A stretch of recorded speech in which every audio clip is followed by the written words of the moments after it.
Action মোডে ভারতীয় সেনা গুড়িয়ে দেওয়া হলো আরো এক জঙ্গির বাড়ি। শুক্রবার রাতে বিস্ফোরণে ধ্বংস করা হয় জঙ্গি এহসান আহমেদ শেখের বাড়ি। পেহেলগাঁও কাণ্ডে সরাসরি যোগ ছিল এহসান আহমেদ শেখের। জম্মু কাশ্মীরের পুলওয়ামার মুরান গ্রামের বাসিন্দা এহসান আহমেদ শেখ।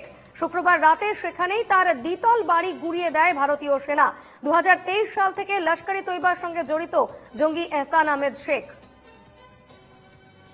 রীতিমতো অ্যাকশন মোডে ভারতীয় সেনা উড়িয়ে দেওয়া হলো আরো এক জঙ্গির বাড়ি। ধ্বংস করা হলো জঙ্গি এহসান আহমেদ শেখের বাড়ি।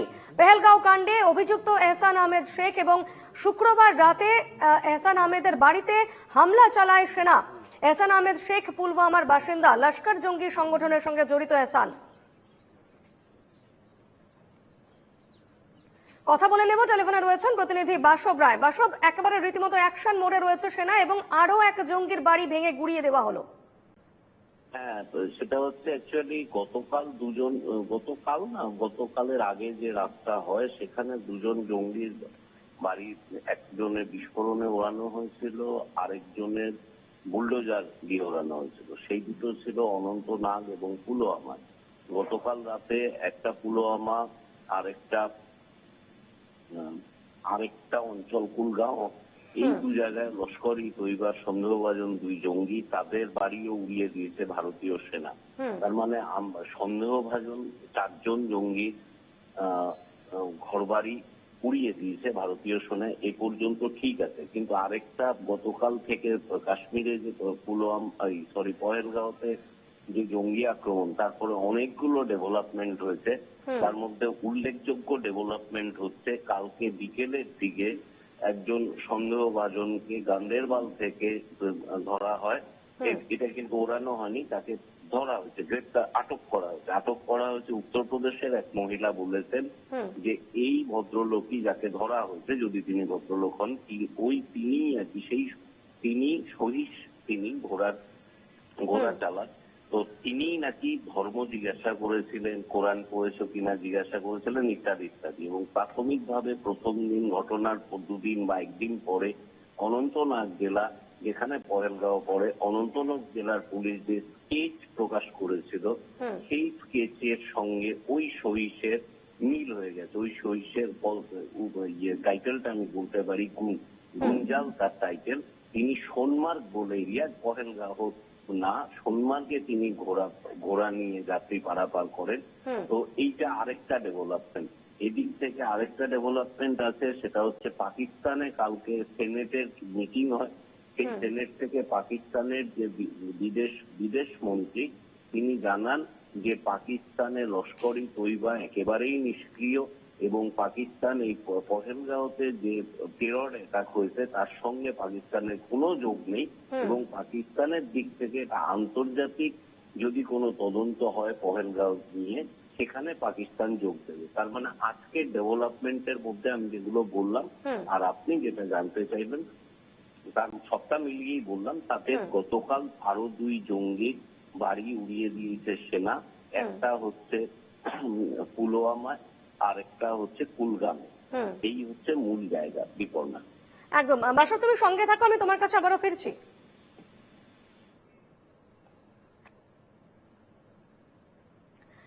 যেমনটা আমাদের প্রতিনিধি বাসবও জানাচ্ছিলেন যে আরো একদিকে কুলগামেও ধ্বংস করে দেওয়া হয় আরো এক জঙ্গির বাড়ি এবং শুক্রবার রাতে উড়িয়ে দেওয়া হয় জাকির আহমেদ গনির বাড়ি।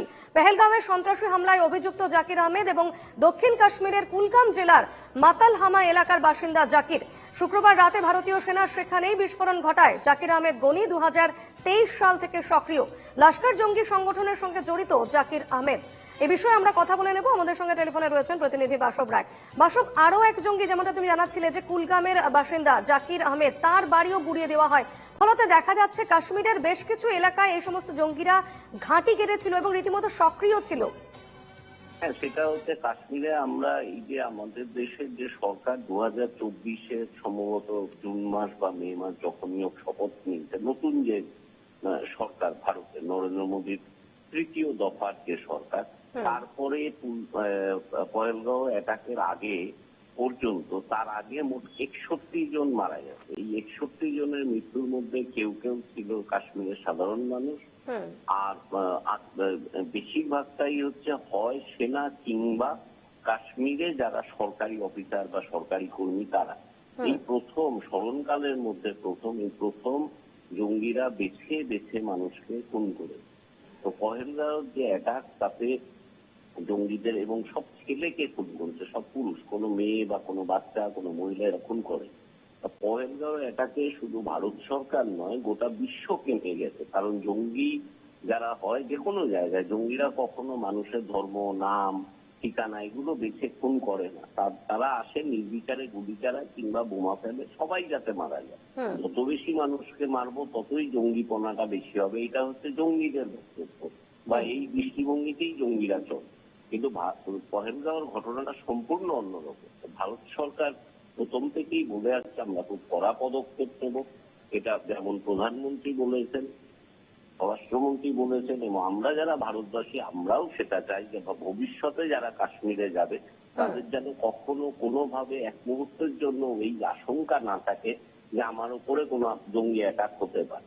তো এই জন্য ভারত সরকার শুধু পহেলগাঁও অ্যাটাক কে করেছে তাকে ধরলেই শেষ হবে না, জঙ্গি বার্তাকেই ধ্বংস করতে হবে। তো যার ফলে ভারত সরকারের ইন্টেলিজেন্সের হাতে যেসব তথ্য পাতি আছে তাতে বেছে বেছে কাশ্মীর, জম্মু, এই টোটাল যে এরিয়াটা, বিশেষ করে কাশ্মীর, জম্মুটা তো নিচের দিকে, ভ্যালির দিকে কিছুটা সমতলও আছে, কাশ্মীরে যাদের সঙ্গে বিভিন্ন উগ্রপন্থী সংগঠনের নাম কথামাত্র যুক্ত আছে তাদের সবার বিরুদ্ধেই ভারত সরকার অ্যাকশন নিয়েছে। সেভাবেই গতকাল দুজনের বাড়ি ওড়ানো হয়েছে। তারা হয়তো পহেলগাঁও অ্যাটাকের সঙ্গে সরাসরি যুক্ত ছিল না। রিপোর্ট। বেশ, অবশ্যই এদিকে নজর থাকবে। ধন্যবাদ বাসু।